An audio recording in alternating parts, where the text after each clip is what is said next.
Well, hello Friday people, I hope you're well.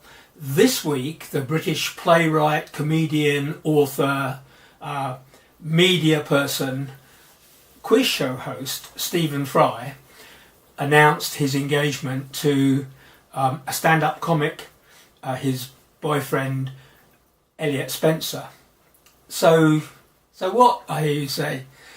Well, the thing the newspapers, of course, have picked up on is the fact that Stephen Fry is 57 and his partner, Elliot, is 27, which even by my rusty arithmetic makes a 30-year difference. It definitely breaks the 2-year rule.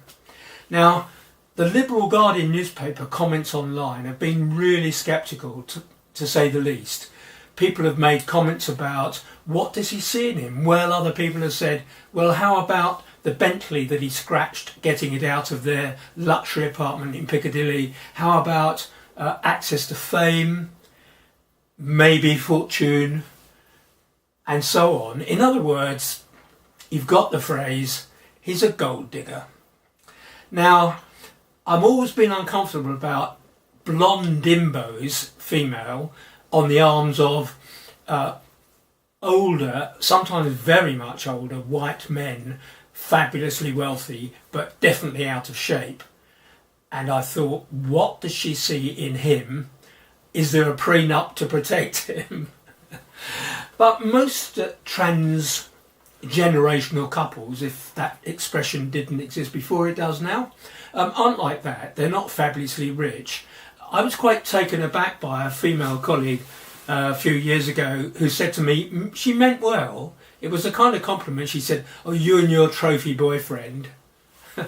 Because when we met, I was 59, I think, and he was 23. So we've got 6 years on Stephen Fry and Elliot, so there. So I know little about the hurdles and the difficulties. The gay thing, you would think nobody minds. Somebody said to me last week, nobody cares about that anymore. That is not true. That is not true. Older friends of mine and a couple who are younger, colleagues and friends I've had for decades, kind of blanked him out. You know, who's this rather gorgeous guy who's producing wonderful food at a summer barbecue and serving drinks and so on? They just pretended over the years that he didn't exist. And I think, looking back on it, that's actually very rude. But there are issues.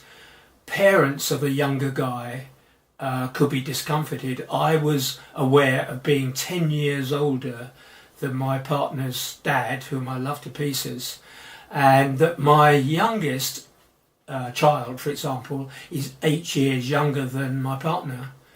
And they have adjustments to make which aren't easy, and I know that in my family those adjustments haven't altogether been made.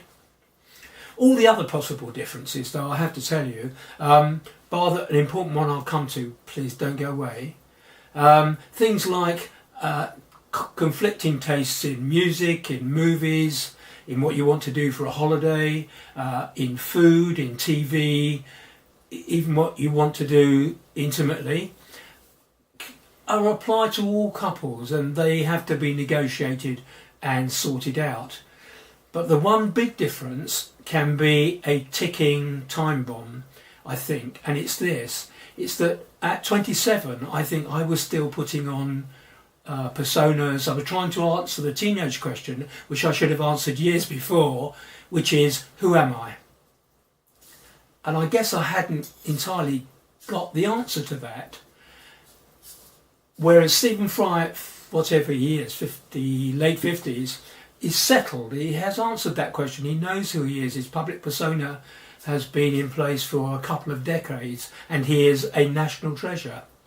But Elliot still has growing possibly to do. And as he does that, finding himself, he will want, with or without the Bentley, to spread his wings and fly away.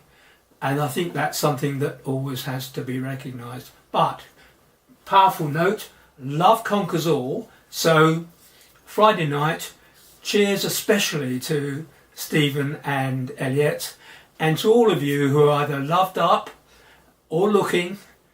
Good luck to you, and I'll speak to you next week. Okay? Bye bye.